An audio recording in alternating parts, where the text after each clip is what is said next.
Blog Talk Radio.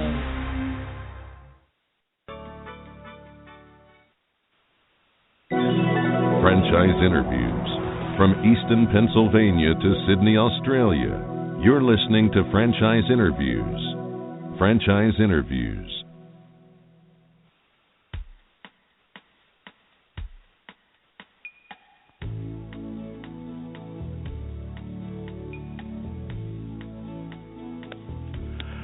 Hi, everyone, and welcome back to a very special edition of Franchise Interviews, where for over 8 years we've been asking the entrepreneurs one-on-one. I'm your host, Marty McDermott. I'm the president of Franchise Interviews, and as we were saying earlier, we have a great show today. We're meeting with Jackie Jordan and Chris Gaba of the Central Bark Doggy Day Care franchise. And since 1997, and with over 1 million total dog visits to their system, Central Bark Doggy Day Care have learned more about dogs, dog socialization, and dog behavior than any other company in the industry. Hi, Jackie. Hi, Chris. How you doing? Welcome to the show. Hi, Marty. How are you? I'm doing Marty, great, Jackie and Chris. Oh, it's my pleasure, Jackie and Chris. Welcome to the show. You know, there's a great, I was saying earlier to my wife, joking around, I said there's a great Bon Jovi song. It's called Wanted Dead or Alive, where it says, I've seen 1 million faces and I've rocked them all. And I thought the same thing with Central Bark. You've seen a lot of dogs over your time, haven't you? We have seen a lot of dogs, lots of doggy visits, and lots of fun. Jackie, I'll start off with you. I mean, it was interesting. I mean, your background. I mean, you were there in the beginning, and Chris was there in the beginning, which was why I was so excited to have both of you on the show. And studying, your business model. I mean, this industry was really unknown 20 years ago, wasn't it? So maybe we could start off, talking about describing the history of Central Bark Doggy Day Care. Okay, excellent. Well, I started my first location in Milwaukee, Wisconsin, back in 1997. So you're right. There was really not a lot of doggy daycares out there, especially in the Midwest. So, right. We would see it popping up in New York or LA or things like that. But so when I started exploring this, people kind of laughed and thought, "Isn't that sweet? Isn't that cute?" Yeah. So it didn't really take me very seriously. It was interesting. One of the things that I was talking about you last night, Jackie, I teach marketing for Kaplan University, and we were talking about marketing plans and business plans. And I found it interesting because, your marketing plan and business plan, it had a lot to do with the growth of the business too, didn't it? Yes, I believe planning out your roadmap to success is extremely important. Absolutely. Chris, you have an interesting story because, you were doing very well in corporate America. It's not like you were making a lot of money. What made you decide to hang up your suit and tie and become your own boss and specifically become a very successful franchisee with Central Bark Doggy Day Care? Well, I think, as I was saying before you left me, I think that's something Jackie and I shared with in terms of our background. We both came out of corporate America and were pretty successful there. And I think what we realized is we're working so hard and traveling so much for somebody else. And why can't we do this for ourselves? And I think we both also had this sort of innate love for dogs and being with our dogs. And our dogs, for us, were already part of our family. So at that point, I had two very young Weimaraners and was traveling 3-4 days a week, and you can only depend so much on friends and family to take care of your dogs. And one of the things I noticed in terms of trends is every time I got on a plane, there was one of those flight magazines talking about a new doggy bakery or a new doggy daycare or a new doggy product. So there was this definite shift in our social consciousness about where dogs belonged in our family. And I realized there was nothing like it in Fort Lauderdale. So that's kind of how it started. It's interesting, Chris and Jackie. There's a woman in our neighborhood, and a couple of years back, she started, I guess you could call it like a pet walking type of service. And, the one thing that makes you just feel really bad is I think she has about, 12 to 15 clients now, so you can say. And, all she really does is she goes into the home, and then she walks the dog, and then, for maybe 10 minutes, and then she brings the dog back. And you feel bad for the dogs because they're kind of in the house all day by themselves. And dogs are very, social creatures, aren't they? Very much so, yes. So you do feel bad. And this is where you see that, your service certainly fills a need in the market. Central Bark has more services than just doggy daycare. Maybe if you were describing the Central Bark Doggy Day Care to a prospective franchisee, Jackie or Chris, I mean, how do you typically describe the franchise concept? I think what we start with is that we're a one-stop shop for all your dog's needs. You can come in and drop your dog off for the day. If you go on vacation and your dog's in our regular daycare, you can rest comfortably that your dog can be with us while you're on vacation. You can pick up your dog food or a collar while you're there. You can get your dog groomed. You can get your dog trained. We have a shuttle pick-up and drop-off service. We have veterinary visits in some of our stores as well. We have sort of a catering birthday service for dogs that want to celebrate a birthday or a bark mitzvah or something fun like that. So it's like I said, it's really a one-stop shop for everything that you would need for your dog. And it's like you were saying earlier, Chris, I mean, the dogs, or your dogs, I mean, really are part of the family today, aren't they? You know what I mean? I always say, like, you know, if you look at the history of animals, I mean, they've really elevated in society, particularly in the United States, haven't they?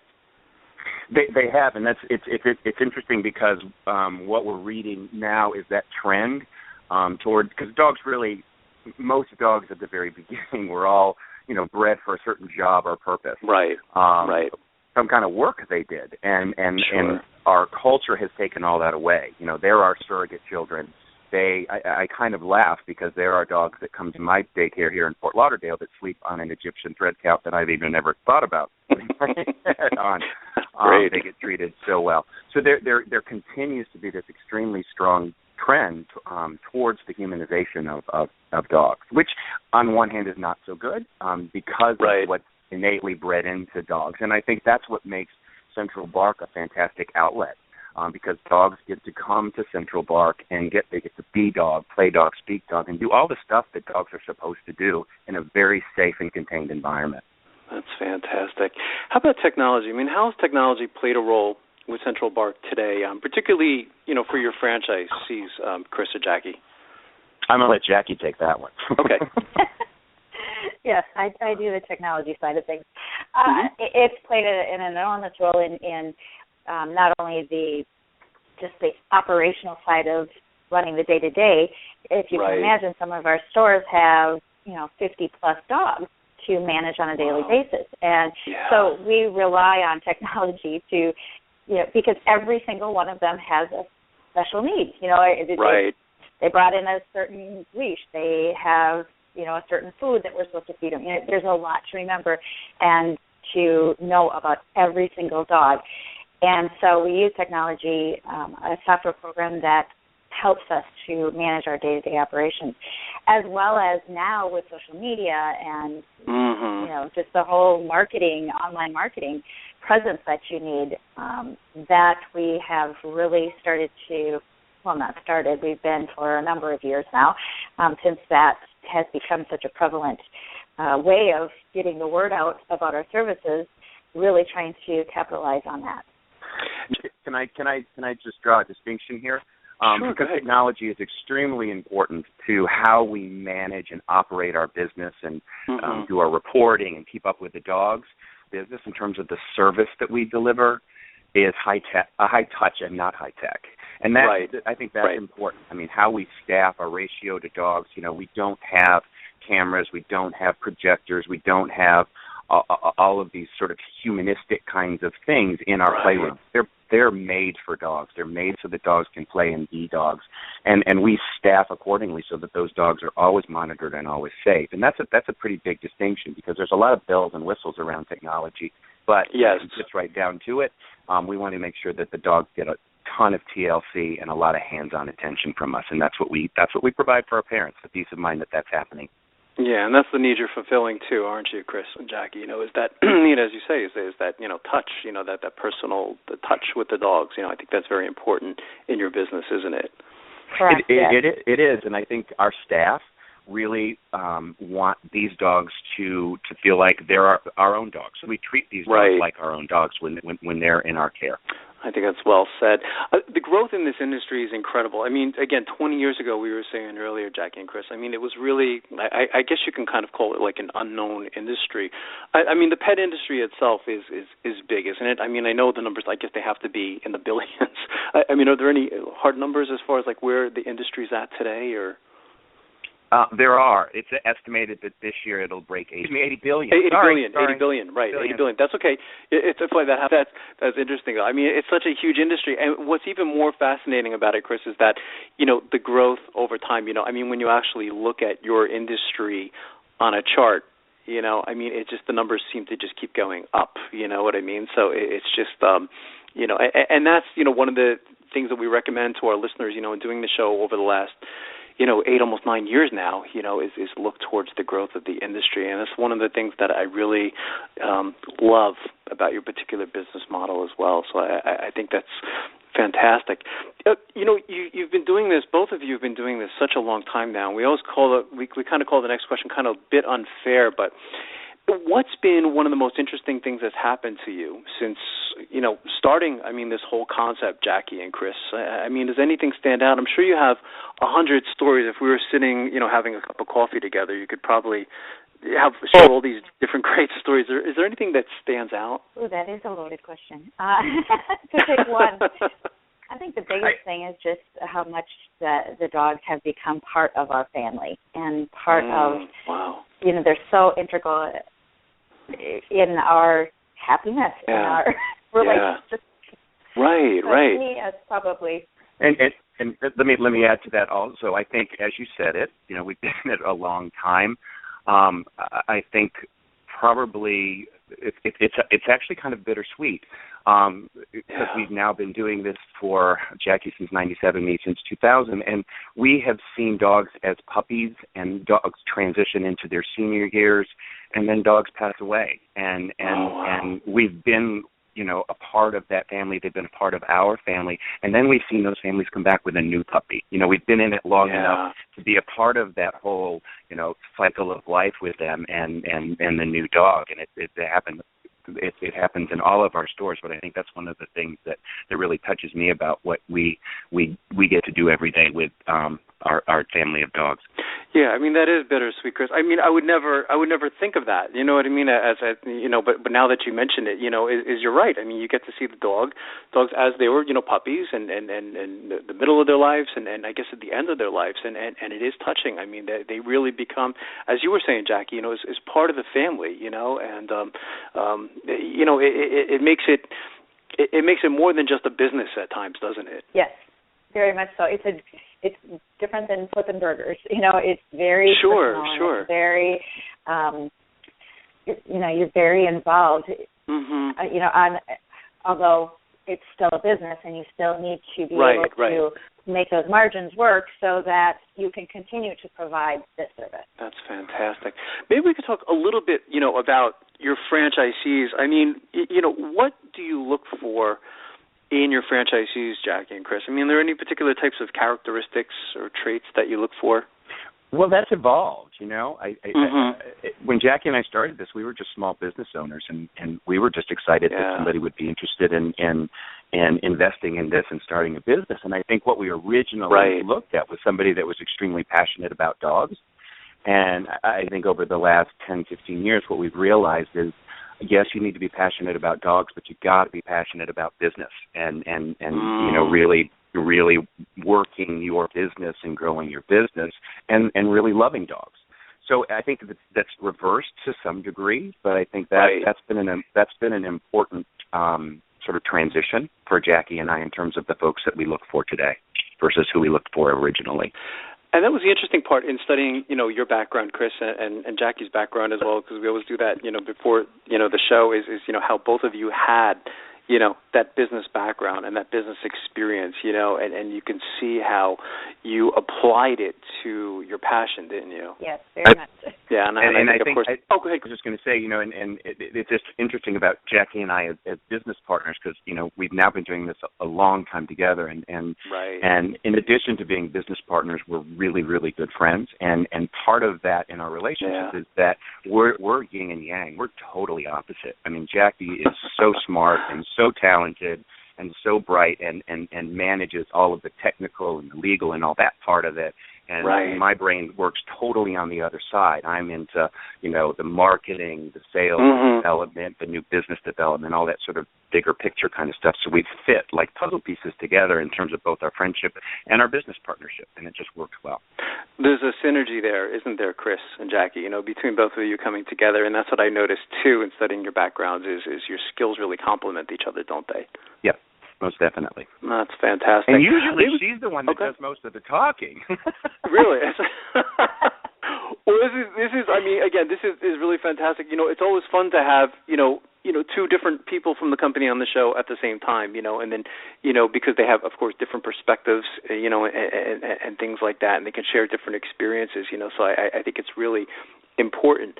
What about the training? I mean, for those individuals, once they sign on and they become a franchisee to Central Bark, I mean, how does that work? Do they typically come to your corporate headquarters and is training down there? How does that work? Yeah, we do 2 weeks on site at one of our facilities, and we teach them, it's an interesting process because not one of our franchisees really has come to us with the dog daycare ownership experience. They come to us as business owners, but now we have to teach them about dogs as well. So they get both the business side of how to run the day-to-day operations, how to market this business, who we're marketing to, but we also have to have the operational side of, this is how you walk a dog on a leash. Sometimes it can be that basic. So we put a lot into our training, and but it's not just that 2-week period. That's the initial time frame. But we have field representatives, and Chris and I are always available to our franchisees. I think that's one of the things that I hear a lot from our existing franchisees is it's just so nice to be able to pick up the phone and call you. Right. And that's our ultimate goal is we want to grow our business with that in mind, that initially those franchisees are going to need a lot of handholds because it is a very different kind of business. They're learning how to, give dogs medication. They're learning how to, run QuickBooks. Okay, it's just a very different type of business. So there's a lot of hand-holding in the beginning, and so we manage our growth as a franchisor to be able to support those franchisees in their early months where they really need us. And then we also focus on the ongoing support and bringing value to our franchisees. So it's just a continual cycle that Chris and I both love. We just are very active in it. The support is so important, isn't it, Jackie and Chris? And you're right. Jackie, it's nice to know that, for your franchisees that they are able to talk to someone like yourself who's been able to, start this concept, so you have so much experience, and Chris has been doing this such a long time now. And it's certainly one of course, the benefits of franchising, isn't it, is that you have, that support in the beginning. So, I think that's really important. What is, for our listeners, who might be listening and they're saying, this sounds like a very interesting concept. Could you paint like a picture of, I guess we can call it like a typical day as a Central Bark Doggy Day Care franchisee? Well, probably in the beginning it's going to be very hands-on, and our franchisees are working the day-to-day operations as far as, working with the employees, working with the customers, working specifically with the dogs. So it's a type of business that you can't be afraid to get your feet wet or get yourself dirty because you will. Right.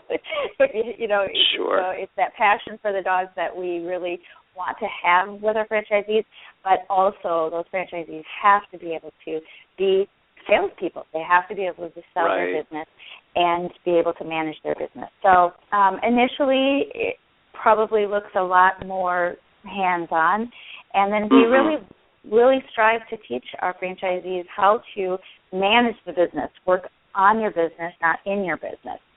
Right. And so that's something that we really, really push them to look deep into themselves and figure out how to do that.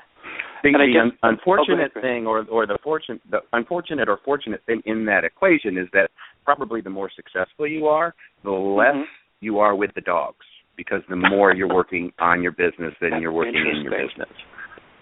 It's very powerful, yeah. I mean, what you said, Chris, and I guess, I mean, that really is the true essence of business anyway. We've had, I don't know if you've ever read the book, The E-Myth by Michael Gerber, but, he's always very big on that, you know what I mean, is working on the business and not so much in the business, so you can, of course, grow the business, you know what I mean? So you could have, 2, 3 multiple unit franchises, if you want to grow over time, and I think that's so important to growth, isn't it? It is. That's one of my favorite books. You're going to be successful. You can't be the technician the whole time. You've got to be something else. Yep. That's very powerful. So what does it feel like for both of you? I mean, it's almost, 15, 20 years later, I mean, again, you were there at the beginning, and Central Bark Doggy Day Care has hit a lot of milestones. You've been offered a lot of awards, over time. I mean, what's the feeling like for you today? And I'll start with you, Jackie, first. Feeling, I guess I'm really proud of what we've done because it was such an unknown, and the ability to merge our passion with business and to be able to make a living off of something that we truly, truly love to do. So I think that's probably I'm so thankful every day that, so many people in the United States say, I have to go to work. They dread it. And that's not the way I feel. I get to do what I love to do, and I think that's been such a huge part of our success. Sure, absolutely. How about you, Chris? I think the very last bit that Jackie talked about for me, what I feel about where we've come from and where we are today is just grateful. I'm grateful for the opportunity to be able to do this. I'm grateful for the people that I work with. I'm grateful for the franchisees that are passionate about our brand and helping us grow it. I'm grateful for our customers that really get what it is that we do and understand that this Central Bark and the Central Bark experience really is the best thing for their dog, and their dogs deserve a day at Central Bark. I'm just grateful.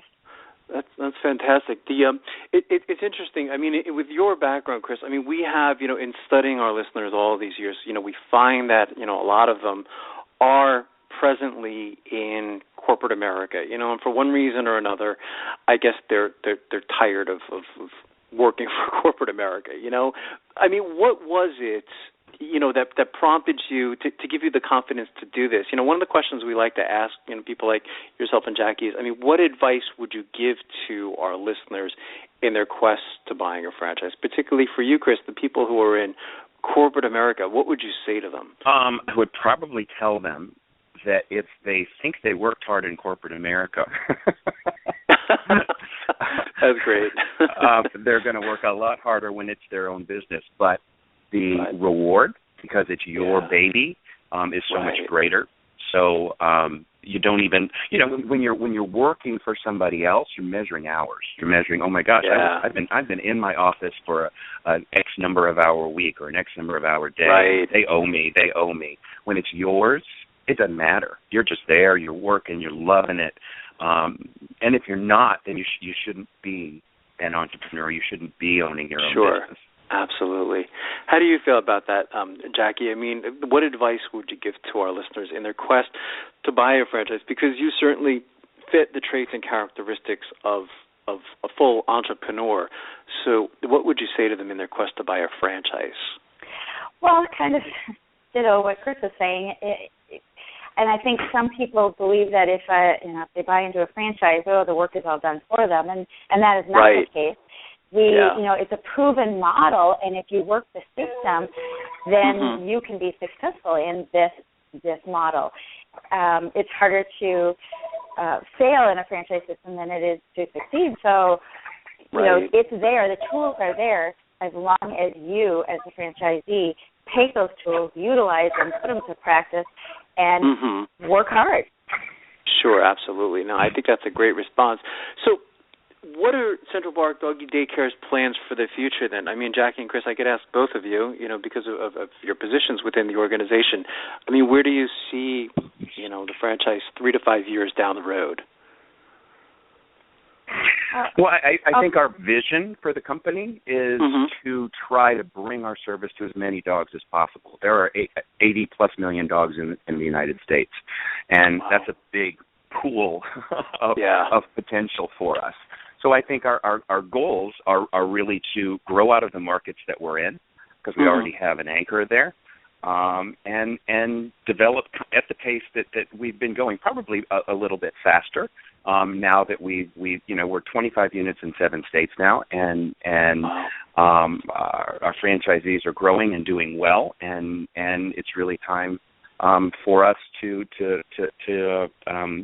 take it exponentially, and the pace has been good for us, because I think one of the things that Jackie and I are committed to, and we talked about this earlier, is being able to service the franchisees that we've got, and that relationship with your franchisee is so critical, and they need to be happy, and they need to be loving what they're doing, and if they're not, nobody's happy. It's kind of like what they say: if Mama's not happy at home, nobody's happy.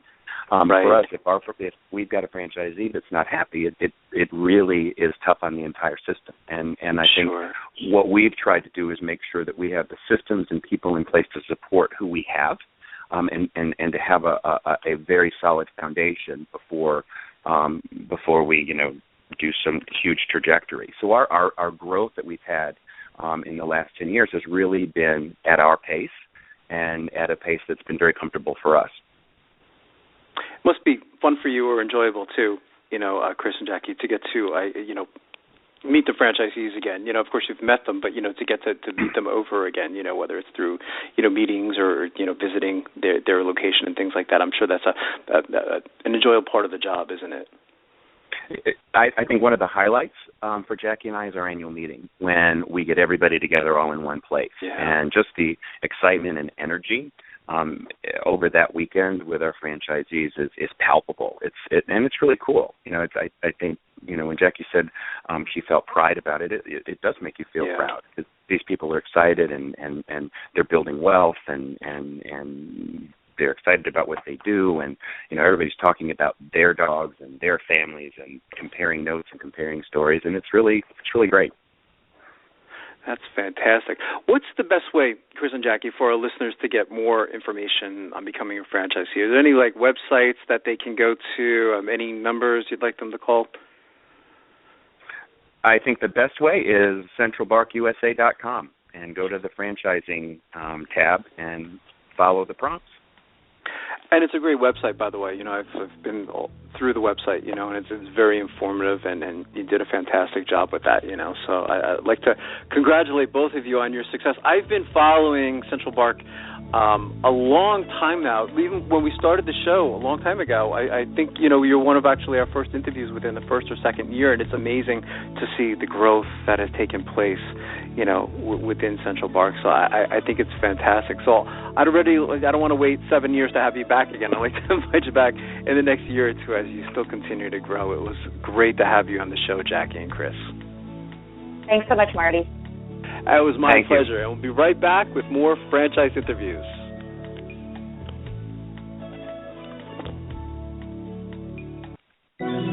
Franchise interviews.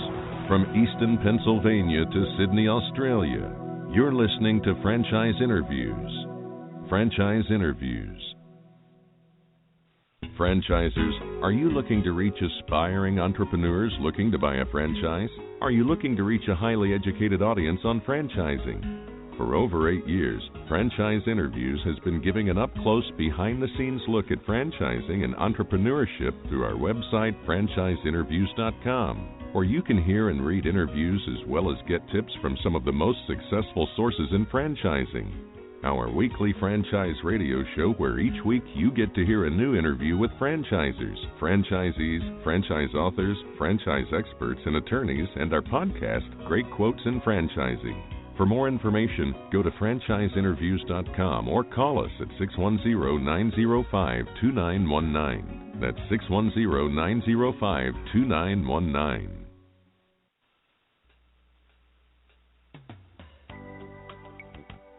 Hi everyone, this is Marty McDermott from Franchise Interviews, and welcome to another edition of Great Quotes in Franchising, where each podcast you get to hear a great quote in franchising.